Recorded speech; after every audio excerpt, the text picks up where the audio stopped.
Hello everyone, welcome to my channel. My name is Khushpreet Kaur और आज मैं आप लोगों को पढ़ाऊंगी वॉइड एग्रीमेंट के बारे में। ठीक है, तो इससे पहले मैं बहुत सारी वीडियोस लेके आ चुकी हूँ, आप लोग मेरे यूट्यूब के चैनल पे जाके देख सकते हो। और अगर आप लोगों को किसी भी चैप्टर के किसी भी सब्जेक्ट के नोट्स चाहिए तो आपको मेरे इंस्टाग्राम ID पे मिल जाएंगे, उसका लिंक आप लोगों को मेरे डिस्क्रिप्शन बॉक्स में मिल जाएगा।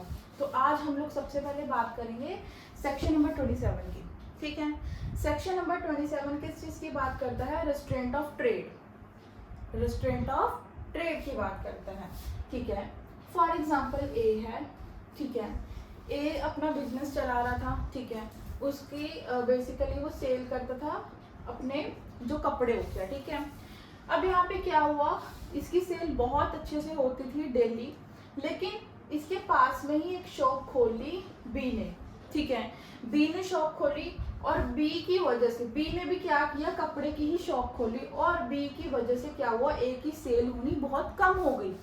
ऐसा नहीं कि सेल नहीं होती थी, सेल होती थी ए की, बट उसकी क्या हो गई, कम हो गई बी की वजह से। अब यहाँ पे क्या होता है, ए क्या करता है, ए बी के साथ कॉन्ट्रैक्ट करता है कि इस पर्टिकुलर एरिया के अंदर तू अपनी शॉप नहीं खोलेगा और इसको पैसे दे देता है, बहुत सारे पैसे देता है कि तू यहाँ अपनी शॉप नहीं खोलेगा, इससे आगे जाके अपनी शॉप खोलेगा। और ये भी इस चीज को क्या कर देता है, एग्री कर देता है। तो देन यहाँ पे ये जो एग्रीमेंट हुआ है इनके बीच में, वो एग्रीमेंट क्या हो जाएगा, वो एग्रीमेंट हो जाएगा वॉइड।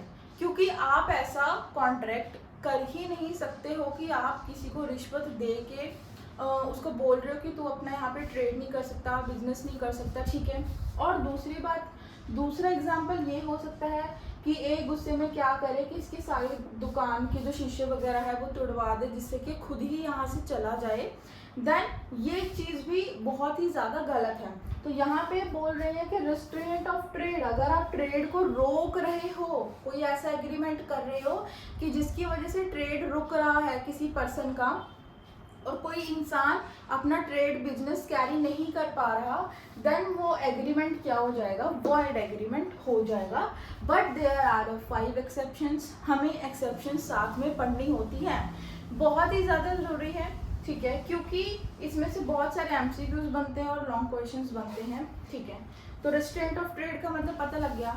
इसकी प्रॉपर डेफिनेशन, प्रॉपर एग्जाम्पल आप लोगों को मेरी नोट्स में मिल जाएगा इंस्टाग्राम की ID में। सबसे पहला एक्सेप्शन है सेल ऑफ गुडविल। गुडविल का मतलब क्या होता है, फॉर एग्जाम्पल ए है, ए अपना बहुत बड़ा बिजनेस कैरी कर रहा था। ए क्या करता है, अपने पूरे बिजनेस को, अपने ट्रेडमार्क को पूरे को क्या कर देता है, सेल कर देता है बी को। देन यहाँ पे क्या होता है, जब ए अपने पूरे बिजनेस को बी को देता है तो वो कुछ रिस्ट्रिक्शंस लगाता है। क्या लगाता है, कुछ रिस्ट्रिक्शंस। देन वो क्यों लगाता है, जिससे कि जो बिजनेस है, बिजनेस के लिए कुछ फायदा, मतलब फायदामंद हो, इसलिए वो कुछ रिस्ट्रिक्शंस लगाता है। देन वहां पे वो कॉन्ट्रैक्ट वैलिड हो जाएगा। ठीक है, ध्यान रखना, वहां पे कॉन्ट्रैक्ट क्या हो जाएगा, वैलिड। हमने पढ़ा भी, तुम ट्रेड करने से नहीं रोक सकते, वो क्या है, वॉइड है। बट ए बी को ट्रेड करने से रोक सकता है कि ए बोलता है कि मैंने तेरे को अपना पूरा बिजनेस बेच दिया है, अब तू सिर्फ यही बिजनेस करेगा, तू कोई और बिजनेस नहीं कर सकता। ठीक है, तो ये चीज क्या हो जाएगी, वैलिड हो जाएगी। सेम ऐसा ही है पार्टनरशिप एक्ट। अब पार्टनरशिप एक्ट मैं आप लोगों के लिए लेके आऊंगी। ठीक है, पूरी मतलब पूरा एक्ट लेके आऊंगी, प्रॉपर एवरी सेक्शन आप लोगों को पढ़ाऊंगी, वो आपको इसके बाद वाली वीडियोस में मिलेगा। बट बेसिकली हम पार्टनरशिप एक्ट की बात तो नहीं कर सकते, पूरा एक्ट नहीं पढ़ना है हमें, सिर्फ बेसिकली एक चीज़ पढ़नी है, पार्टनर्स के बारे में। पार्टनर्स हमने देखा है कि एक फर्म है, फर्म के अंदर 3 से 4 पार्टनर्स होते हैं, 5 पार्टनर्स होते हैं। तो वो चारों के 5 पार्टनर्स क्या होते हैं, वो चारों पार्टनर्स एक दूसरे को ट्रेड करने से रोक सकते हैं। एक पार्टनर बोलता है कि आप तीनों कहीं और जाके ट्रेड बिजनेस कोई फर्म नहीं खोल सकते, जब तक आप हमारे पार्टनर हो, हमारी फर्म के पार्टनर हो, देन तब तक आप कोई और ट्रेड नहीं कर सकते। तो यहाँ पे भी क्या हो जाएगा, वैलिड हो जाएगा। यहाँ पे किस चीज की बात करता है, यहाँ पे बात करता है पार्टनर्स की। ठीक है, अब आता है रिस्ट्रेंट बाय कॉन्ट्रैक्ट सर्विस। यहाँ पे कॉन्ट्रैक्ट कर लिया। ठीक है, फॉर एग्जाम्पल मैं किसी कंपनी में जाती हूँ जॉब करने के लिए और वो मेरे साथ कॉन्ट्रैक्ट कर लेते हैं 5 ईयर्स का। ठीक है। वो 5 इयर्स का कॉन्ट्रैक्ट करते हैं कि 5 साल तक आप हमारी कंपनी में ही जॉब करोगे और आप कोई और ट्रेड नहीं कर सकते, कोई और काम नहीं कर सकते, देन वो चीज़ वैलिड होगी। अगर मैं उस चीज़ को एग्री करूँगी, मैं साइन करूँगी, तभी वो कॉन्ट्रैक्ट वैलिड होगा ना।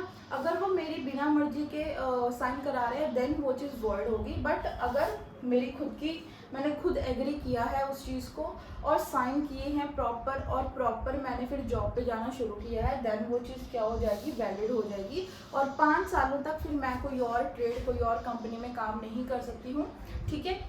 बेसिकली जितना भी कॉन्ट्रैक्ट सर्विसेज हुआ है, यहाँ पे वो हमें रोक सकते हैं कि आप कोई और बिजनेस नहीं कर सकते, तो बेसिकली वो वैलिड होगा, ठीक है। अब यहाँ पे बात करते हैं ट्रेड कॉम्बिनेशन की। ट्रेड कॉम्बिनेशन का मतलब होता है, फॉर एग्जांपल ए और बी अलग अलग कोई बिजनेस चला रहे थे। ए और बी क्या करते हैं, आपस में मिल जाते हैं और एक ही फर्म को चलाना शुरू कर देते हैं। देन वो चीज़ क्या होगी, वैलिड होगी। और वहाँ पे अगर वो कोई चीज वो कोई रेस्ट्रिक्शंस लगाते हैं कि यस, तो अब तो ए बी को बोलता है कि तू कहीं और जाके बिजनेस नहीं कर सकता, बी ए को बोलता है कि तू कहीं और जाके बिजनेस नहीं कर सकता, देन वो चीज़ क्या हो जाएगी, देन वो चीज़ वैलिड हो जाएगी। इसमें कोई भी प्रॉब्लम नहीं आनी चाहिए। बहुत ही ज़्यादा इजी है, बहुत ही ज़्यादा इजी है। Sale of goodwill, for example एक जो पर्सन है उसने अपने पूरी बिजनेस, पूरा ट्रेडमार्क किसी दूसरे इंसान को बेच दिया है और वो उस पर कुछ रिस्ट्रिक्शंस लगा रहा है कि तुम ऐसे नहीं कर सकते, तुम कोई और ट्रेड नहीं कर सकते, देन वो चीज़ वैलिड है। पार्टनर्स एक दूसरे को रोक सकते हैं ट्रेड करने से, वो चीज़ वैलिड है, ठीक है। यहाँ पे आप लोगों ने कॉन्ट्रैक्ट किया है सर्विसेज देने का, देन यहाँ पे 5 ईयर 10 ईयर के लिए जितना भी कॉन्ट्रैक्ट हुआ है, आप उतना टाइम कोई और ट्रेड बिजनेस कैरी नहीं कर सकते, वो चीज़ भी वैलिड है, ठीक है।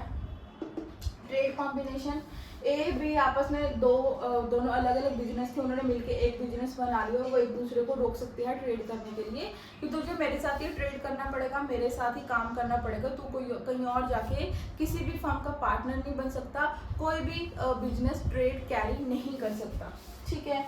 लास्ट आता है सोलस agreement.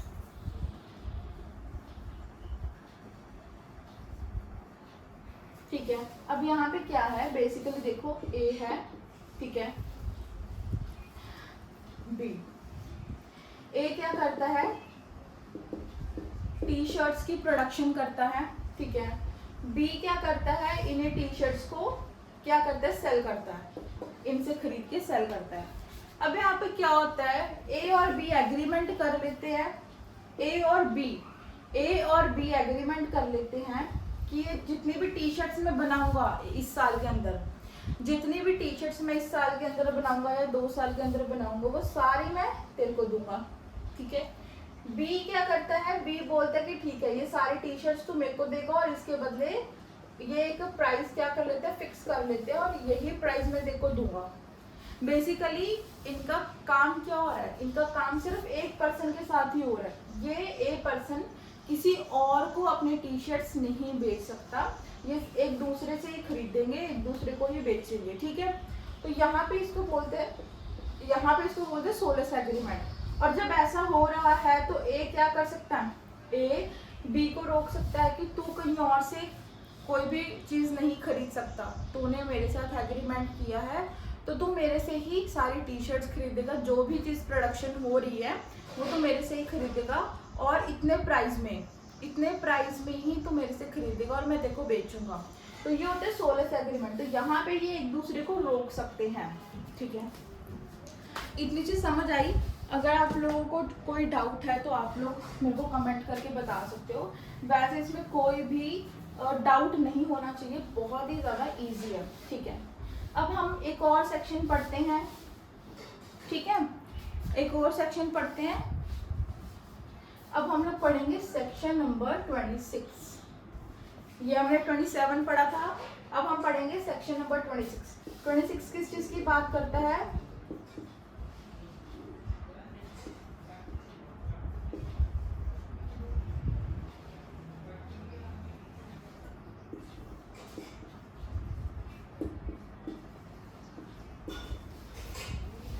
Restraint of marriage.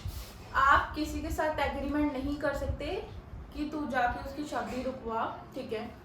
Basically यहाँ पे मैरिज की बात हो रही है, तो यहाँ पे ध्यान रखना है, यहाँ पे सिर्फ मैरिज की बात होगी। इस वाले सेक्शन में हम लोगों ने ट्रेड की बात की थी। तो यहाँ पे ये एग्रीमेंट करते हैं कि हाँ कि तू जाके उसकी शादी रुकवा, तो वो चीज़ वॉइड होगी कि आप किसी के साथ कोई ऐसा कॉन्ट्रैक्ट नहीं कर सकते कि आप किसी की शादी रुकवा रहे हो उस कॉन्ट्रैक्ट से, देन वो चीज़ क्या हो जाएगी, वॉइड। बट एक एक्सेप्शन है, माइनर। अगर किसी के पेरेंट्स अपने माइनर बच्चों की शादी करवा रहे हैं, ठीक है, और वो आप लोगों को पता है कि 18+ एज होनी चाहिए, लेकिन ये बच्चे क्या है 16 या 15 साल के हैं, और आप किसी के साथ कॉन्ट्रैक्ट करते हो कि जाके इनकी शादी रुकवाओ, तो वहां पे वो एग्रीमेंट क्या हो जाएगा, वैलिड हो जाएगा। ठीक है, वहां पे वो चीज क्या हो जाएगी, वैलिड हो जाएगी।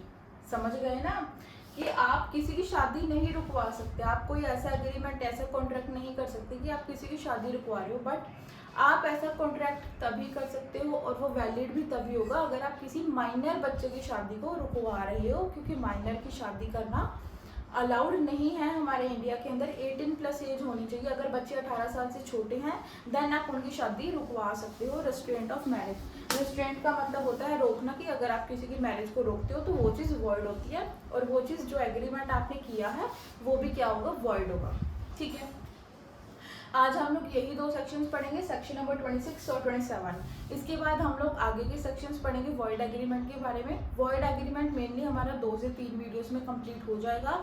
अगर आप लोगों को किसी भी चैप्टर के नोट्स चाहिए, क्लैट के एमसीक्यूज चाहिए, जुडिशरी के एमसीक्यूज चाहिए, नोट्स चाहिए, तो आपको मेरे इंस्टाग्राम आईडी पे मिल जाएगी। So thank you so much, bye bye.